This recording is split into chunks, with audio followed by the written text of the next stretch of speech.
Hello friend, मैं नीलम स्वागत करती हूँ आपका अपने चैनल में। मेरे चैनल का नाम भी नीलम हुड्डा है। आप सभी को मेरी तरफ से राम राम। आई होप आप सभी अपने अपने घरों में स्वस्थ होंगे और खुश होंगे। ठीक है, आइए बात करते हैं कि आज पेरेंटिंग एक टॉपिक नहीं है बात करने के लिए।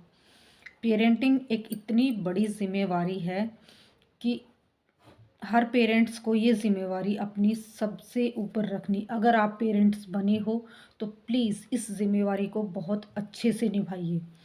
हम पता पेरेंट्स के ऊपर ये तो कह देते हैं कि माँ बाप भगवान होते हैं, ये होते हैं, वो होते हैं। हाल ही में जो आईआईटी का एक स्टूडेंट अभी बहुत फेमस हो रखा है कुंभ मेले में। अब भाई ये आईआईटी से वो अपने माँ बाप से परेशान होकर बाबा बना हुआ है। तो उसकी कहने की मतलब क्या है कि मेरा सबसे बड़ा कारण बाबा बनने का मेरे पेरेंट्स हैं, क्योंकि वो हमेशा लड़ते झगड़ते रहते थे। ऐसा मैंने भी सुना है, मुझे क्लियरली पता नहीं है भाई मैं श्योर तरीके से कह दूँ आपको, लेकिन नहीं, मैंने जितने भी आसपास हमारे आसपास लोग हैं ना जिनके पेरेंट्स लड़ते झगड़ते मिलेंगे, उन्हीं के बच्चों में कुछ ना कुछ दिक्कतें मिलेंगी आपको, बिल्कुल ज़रूर मिलेंगी। ये प्रैक्टिकल मैंने भी देखा है, ये इसकी बात नहीं है, क्योंकि घर के माहौल का बच्चे के ऊपर बहुत ज़्यादा फ़र्क पड़ता है। अगर आप पेरेंट्स बने हो तो आपकी एक इतनी बड़ी रिस्पॉन्सिबिलिटी है, सिर्फ हमारी एक जिम्मेवारी है वो हम उसके लिए भगवान नहीं बन गए। जिसके पेरेंट्स नहीं होते वो भी पल जाते हैं, बच्चे तो पल ही जाते हैं, इसमें कोई नई नई बात नहीं है।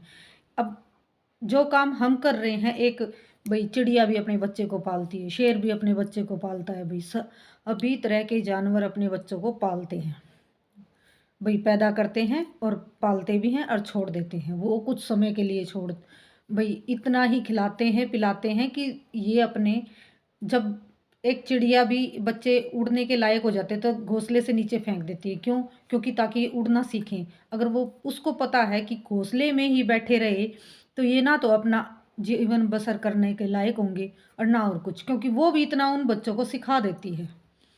तो ये कहने का मतलब है कि पेरेंट्स बनने से हम भगवान नहीं बने।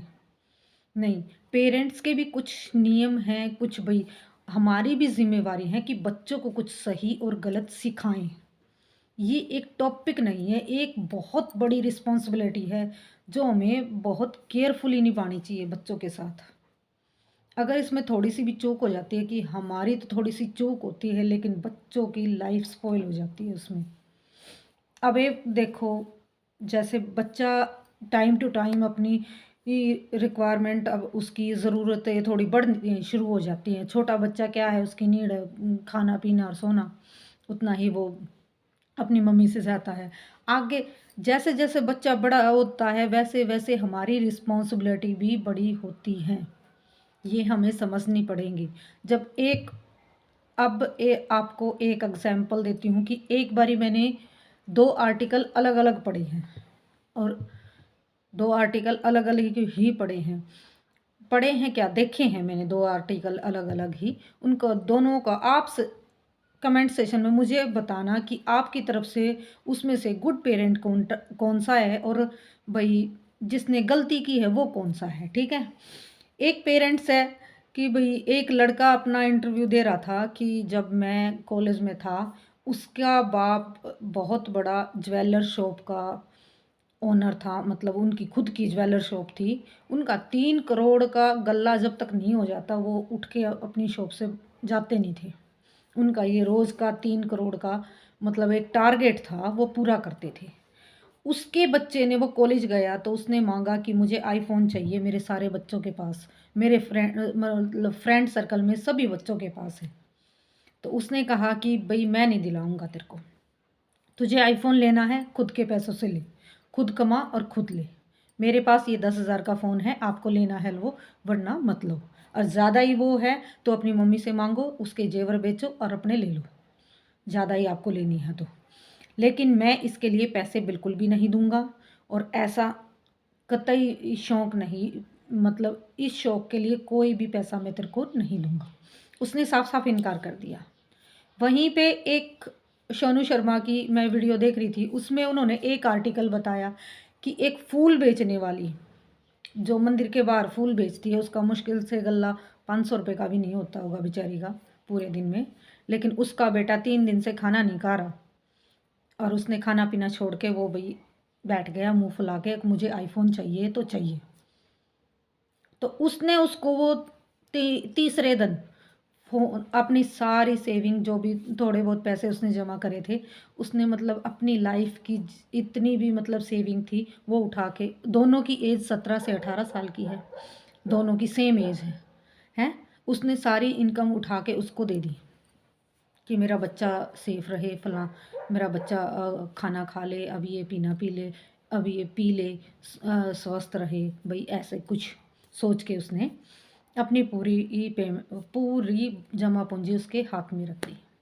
अब आप मेरे को कमेंट सेशन में बताना कि इसमें से सही जिम्मेदारी किसने निभाई। एक वो जिसने फटाफट उठा के दे दिया, एक वो जिसने समझाया कि अगर आपको इस तरह के शौक रखने हैं तो आपको अपनी लग्जरी खुद कमानी होगी। और जो जिसने मना किया था उसने कहा कि अगर उस टाइम पे मेरे फादर मेरे को वो चीज़ ला के देते तो मैं पैसों की वैल्यू ज़िंदगी भर नहीं समझता। मुझे वो 1.5 लाख इकट्ठे करने में कितनी मेहनत लगी वो मैं ही जानता हूँ। उस दिन के बाद उसने कोई भी इस तरह की मतलब डिमांड नहीं रखी, और शायद भला आज मैं वो नहीं होता जो आज हूँ। ठीक है, तो इनमें से सही पेरेंटिंग किसने की? बच्चे समय के साथ ऊट-पटांग ज़िद भी करते हैं। हमारा ये काम है कि उन्हें ऊट-पटांग ज़िद्दों को, अब एक बच्चा गलत ज़िद कर रहा है तो वो अपना आज ख़राब कर रहा है बस। लेकिन वहीं अगर हम उसकी वही ज़िद अच्छे से पूरी कर रहे हैं, उसके बोलने से वो हमें कुछ भई ऐसा ही कह रहा है, उसकी बातों से प्रभावित होके हम वो गलत ज़िद इसकी पूरी कर देते हैं, तो हम उसकी पूरी लाइफ़ बर्बाद कर रहे हैं। वहीं पे उस फूल वाली के बच्चे ने अगर वो पैसे अपनी पढ़ाई के लिए मांगे होते, कोई बिजनेस के लिए मांगे होते, तो उसे खुशी खुशी उसको दे देने चाहिए थे। क्या है मतलब एक फ़ोन का काम क्या है? सिर्फ सुनना। फ़ोन आ गया तो सुनना, मैसेज करना, रील देखना, व्हाट्सएप चलाना, इंस्टाग्राम चलाना, और क्या काम है इसका? यही है आजकल के लिए तो। कोई मुश्किल से एक अद्धा होता होगा जो फ़ोन से पैसे कमाता होगा, लेकिन उसमें भी वो 10,000 का फ़ोन भी उतना ही पैसे कमा के देगा जितना वो 1.5 लाख का फ़ोन दे रहा है। और टाइम टू टाइम उसकी वैल्यू कम भी होती। चलने सभी को 5 से 6 साल तक के हैं, कोई लाइफ टाइम के लिए नहीं चलेंगे। अब भाई ज़्यादा महंगा ले लिया आपने तो वो लाइफ टाइम के लिए चल जाता है, नहीं, ऐसा कुछ नहीं होता। ठीक है, तो अपनी लग्ज़री इतनी ही बनाइए ना जितनी आपके बजट में अफ़ोर्ड हो सके, और जो आपके बजट में नहीं अफ़ोर्ड हो सके तो बच्चों को बताइए भई ये लग्ज़री मेरे को नहीं, मैं तेरे को नहीं दे सकता। और वहीं पे एक नीता अंबानी का आर्टिकल पढ़ा था, उसमें उसकी बेटी ने कहा एक दिन आके कॉलेज से, बोला पापा मेरे को आज आप अपने गैरेज की जो सबसे बड़ी गाड़ी है वो दो, मैं अपने फ्रेंड्स को दिखाना चाहती हूँ कि मैं कितनी रिच हूँ। तो वहीं पे मैंने ये भी सुना ही है भई, मैं कौन सा उनके साथ उठती बैठती हूँ, मेरे को कौन सा सही पता है, लेकिन मैंने ये भी सुना ही था भई, आर्टिकल पढ़ा था, ये तो मैंने पढ़ा था आर्टिकल। तो उसने कहा कि ठीक है, आप ये बस का किराया लो 200 रुपये, बस से जाओ और बस से आओ, उनको दिखाओ आप कितने अमीर हो। क्या समझते हो इससे?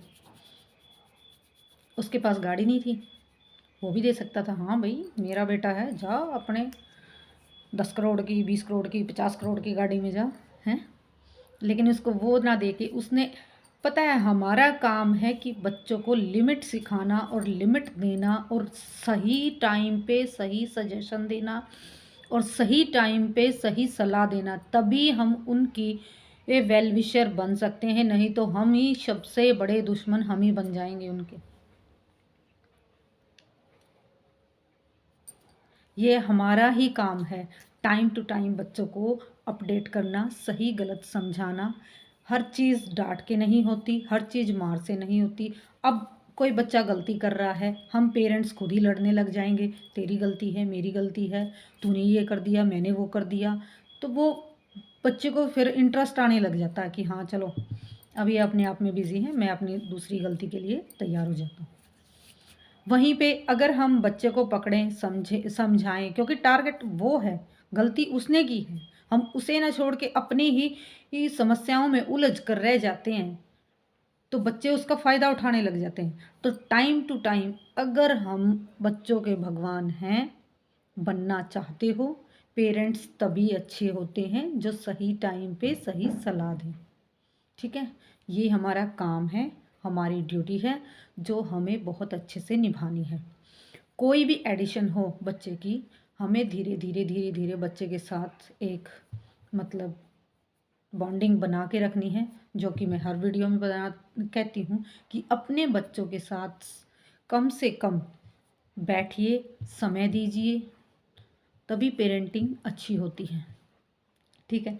जितना बच्चे को टाइम दोगे, बच्चे को पैसे से ज़्यादा हमारे विशेष की ज़्यादा ज़रूरत है। बच्चे को पैसे की नहीं, हमारे टाइम की ज़्यादा ज़रूरत है, और वो हमें टाइम टू टाइम देते रहना चाहिए अपने बच्चे को। जी, अगर टाइम देने में कमी करोगे तो बच्चा बिगड़ेगा। ये मैं आपको अपने ही एक्सपीरियंस से बता रही हूँ। तो प्लीज़ अपना बच्चा चाहे घर में हो चाहे बाहर हो, उसे 1-1.5 घंटा ज़रूर दीजिए, उसे सुनिए, समझिए, उसके साथ बैठिए। और ये नहीं कि आप साथ में बैठ के उसके साथ उसको मोबाइल दे दिया। अब पता है क्या छोटे बच्चों के साथ क्या होता है, ये रो रहा है, मोबाइल पकड़ा दिया, खा नहीं रहा, मोबाइल पकड़ा दिया, देख रहा है, देखते देखते खा रहा है, फिर वही उसकी एडिक्शन बन रही है। तो हम कहते हैं कि भाई ये तो मोबाइल बहुत देखता है, ये मोबाइल बहुत देखता है, ये टीवी बहुत देखता है, ये पढ़ता नहीं है, ये वो नहीं है। ये सारी ना ऐसे ही धीरे धीरे हम ही आदत डाल देते हैं बच्चों को, फिर हमें ही परेशानी होती है। पेरेंट बनना और पेरेंट की ड्यूटी निभाना ये सबसे बड़ी जिम्मेवारी है, क्योंकि हम ही आने वाले समाज के लिए एक अच्छी नींव तैयार कर सकते हैं। अगर हमें आसपास के माहौल को बदलना है तो सबसे पहले हमें अपने बच्चों को बदलना पड़ेगा। और लड़का हो या लड़की हो, अगर बेकार की जिद कर रहे हैं तो उन्हें तुरंत समझाइए। अब देखिए, मैंने बताया ना कि इस फूल वाली ने अपनी पूरी इन्वेस्टमेंट उसको दे दी, वही वो 10,000 का फ़ोन उसको लाके देती, बाकी के इन्वेस्ट अपने कहीं करती तो उसकी पढ़ाई में काम आते, उसको बिजनेस में काम आते, कोई आगे जाके काम खोलता उसको, क्योंकि उसको रियलाइज़ हो जाता। आज उस एज में हर एक किसी को वो लगता है कि वो जो कर रहा है वो बिल्कुल सही है। 13, 14, 15, 16, 17, मतलब ये एज ऐसी होती हैं, बच्चे को समझ नहीं होती है, सही गलत का नहीं ज्ञान होता है। लेकिन बच्चे को ऐसा लगता है कि हम सडनली बड़े हो गए हैं, हमें सब कुछ पता है, हम सब कुछ कर सकते हैं, ये कर सकते हैं, वो कर सकते हैं। लेकिन नहीं, उसी एज से हमें अपने बच्चों को पहले ये बताना कि पहले अपने पैरों पे खड़े हो, अपना काम खुद करना सीखो, अपना कमाना खुद सीखो। अगर हम ये चीज़ें बच्चे में डालते हैं तो हम उनके अच्छे पेरेंट्स हैं। और अपनी लड़ाई झगड़ी मतलब साइड में रख के हम बच्चे को एक अच्छा माहौल देते हैं, एक अच्छी मतलब परवरिश करते हैं, तो समझो हमने अपनी लाइफ खुद सेट कर ली। क्योंकि आने वाले समय में हम बच्चे हो जाएंगे, वो बड़े हो जाएंगे। कहते हैं ना, बूढ़ा इंसान भी बच्चे जैसा हो जाता है। तो फिर जितना हमने उसको उस टाइम से संभाला है, उतना ही वो हमें संभालेगा फिर। क्योंकि आज हमारी बारी है तो कल उसकी बारी आएगी, ये लिख के ले लो आप। आज हम आज वो हम पे डिपेंडेड है, कल हम उस पे डिपेंडेड हो जाएंगे हर चीज़ के लिए। तो समय आने से पहले अपने बच्चों को इतनी अच्छा माहौल दीजिए, इतनी अच्छी परवरिश दीजिए। कोई गलत ज़िद कर रहा है तो उसे प्यार से समझाइए, अच्छे से। ये हमारा काम है कि बच्चा भटक गया हो या फिर भाई अच्छा कर रहा हो तो उसे अच्छे लाइन पे लगा आए रखना, ये हमारा काम है। और प्लीज़ नाइन्थ से क्यों, 8th स्टैंडर्ड से बच्चे का एक मतलब सपना ऐसा दिमाग में तैयार कर दीजिए कि बच्चा उसके लिए भागे। क्योंकि कई बार क्या होता है, +2 कर जाता है, बच्चे को यही नहीं पता होता कि आगे चल के करना क्या है। लेकिन अगर वहाँ उसके माइंड में सेट होगा, बिल्कुल सेट होगा। पहले कहते हैं करियर काउंसलिंग मैं कोई कहता है कि 12th में लगानी चाहिए, मैं तो कहती हूँ करियर काउंसलिंग एक जो, अगर कोई मुझे टीचर भी सुन रहा है ना, तो अपने स्कूल में करियर काउंसलिंग 8 क्लास से शुरू कीजिए। इससे उन्हीं के स्कूल का माहौल बदलेगा, क्योंकि बच्चा जो सीखता है, देखता है, उन्हीं के पीछे लग जाता है। ये एक दिशा होती है बच्चे को मोड़ने की, और बच्चे को सही और गलत टाइम टू टाइम समझाइए, ये आपकी ज़िम्मेवारी है। अगर भगवान बनना है तो भगवान वाले काम भी करने होंगे, ऐसे ही नहीं भगवान बनते, ठीक है। तो अपने आप को एक महान काम करवाने के लिए, महान काम करना है तो महान कर्म भी हमें करने होंगे, नहीं तो आगे चल के बच्चे ही हमें कहेंगे हमारे लिए तुमने किया ही क्या है, ठीक है। अगर बात अच्छी लगी हो तो लाइक करना, सब्सक्राइब करना, और प्लीज़ कुछ गड़बड़ भी हो गई हो तो कमेंट सेशन में मेरी गलतियाँ भी ज़रूर बता देना। ओके, मिलते हैं नेक्स्ट वीडियो में, तब तक के लिए बाय बाय।